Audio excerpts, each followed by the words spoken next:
What's up, guys? Today's video is going to be on writing pads. I have two right here. These are like rubberized plastic matte finished writing pads. This happens to be an A5 size and this is an A4 size. For those of you who don't know the standard paper sizes, the A5 is basically if you took an A4 and you folded it in half. And I kind of just wanted to not specifically just talk about these writing mats, although I've been very happy with these writing mats, but just writing mats in general. You know, you can get writing mats in a multitude of different materials. I think most common would probably be leather. I feel like a lot of office supply stores and stuff will sell either like leather writing pads to go with like wooden furniture and office furniture and whatnot. They'll either be like a pure like leather pad for you to actually specifically write, put underneath a piece of paper to write with, or they'll have like one of those like paper calendar things or large writing pads, whatever. And I believe writing pads are meant to serve two purposes. One is to protect the finish of the table. If you are using a pen and you put and just have a sheet of paper on the pen. If you just have a sheet of paper on the table, like a wooden table, and you're writing with it on a pen, what's going to happen is that the pressure of your writing pushing down the pen against the paper and dragging along will kind of like just create track marks in the wood. Granted, they won't be very deep. It's not like you're cutting into the wood surface itself, but it will leave like kind of an impression. So I think that originally writing mats were meant to kind of protect the surfaces of wooden tables. I may be way off on this, I don't know. I'm not like a historian or whatever. It's just my thoughts on the purposes of these mats. And the second is that it gives you a nice consistent writing surface. Now these two pads I got, like I said, they're the same finish. They're like a soft matte, you can like indent into them, and they have like a slight matte finish on it, which when you're writing kind of gives you a little bit of feedback, not like a scratchy pen type of feedback, but just a paper feel that you may not necessarily get if you were writing on very smooth vellum paper with a very smooth nib, which I don't. I prefer my fountain pens to be very smooth, buttery smooth as possible. Just because, in general, most of the times you will get natural feedback from the paper. So I prefer to have my nib as smooth as possible. Other people they prefer to have feedback in their nibs, and that's fine. But for me, I find that when you go to a lower quality of paper, which for my personal writing, I will use higher quality paper, but at work that's not really practical.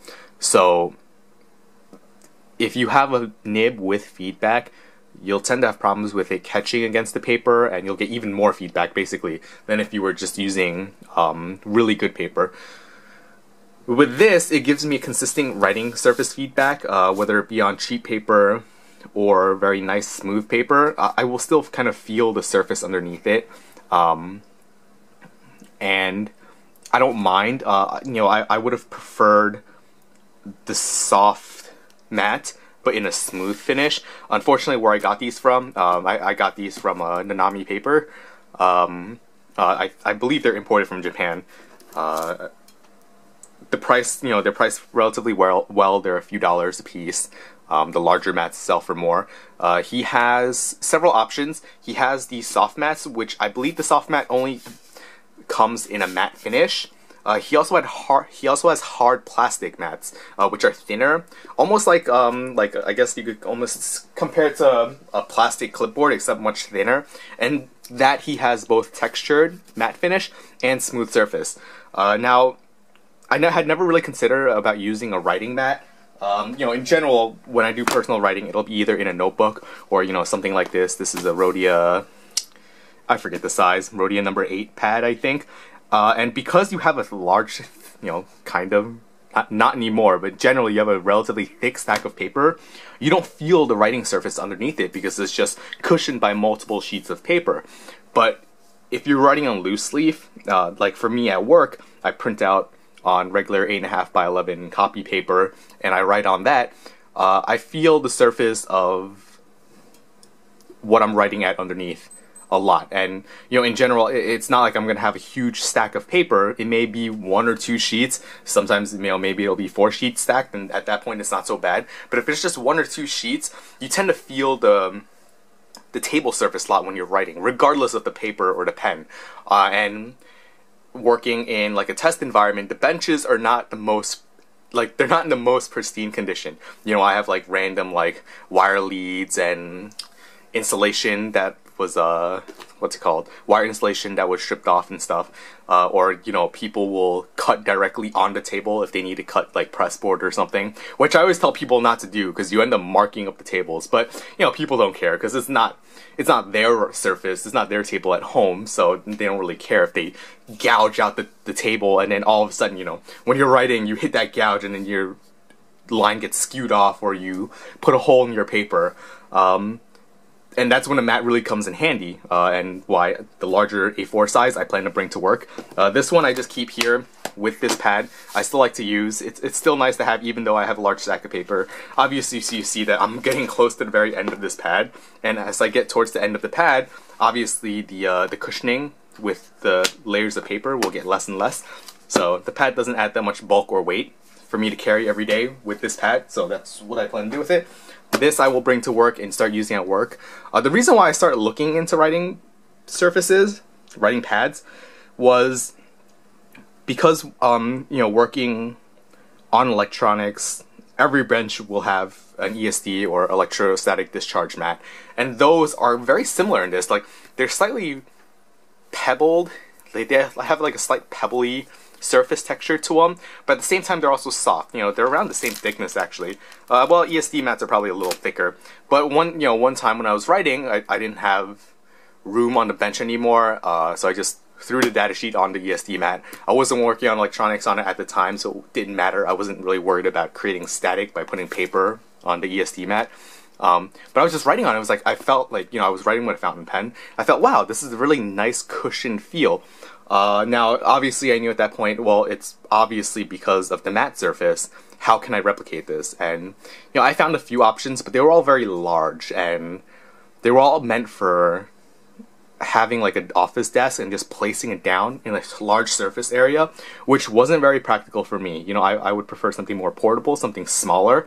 When you work in electronics, real estate space, bench space is kind of hard to come by. You generally have a lot of stuff. Your ESD mat takes up, like, in terms of what I have set up at work, my ESD mats basically take up almost a third to half of the workbench. So you're not really left with a lot of leftover space. So this mat is basically perfect because it's basically the size of a sheet of paper, slightly larger, but that's fine. So I couldn't find anything on this size until I found it on Nanami's website, which happened to work out really great. Previously, before I had used, I had bought like a cheap plastic clipboard, which I have here. I figured, obviously, you can see my lighting up there, right here. I figured, okay, well, obviously, if I wanted like a nice writing surface, then I should get a clipboard, because it's soft. It's not soft. It's flat. It's smooth. I could put paper on here and I could write with it. What I found was that I didn't really like this hard plastic, and that's why I ended up going with the soft mats over hard mat.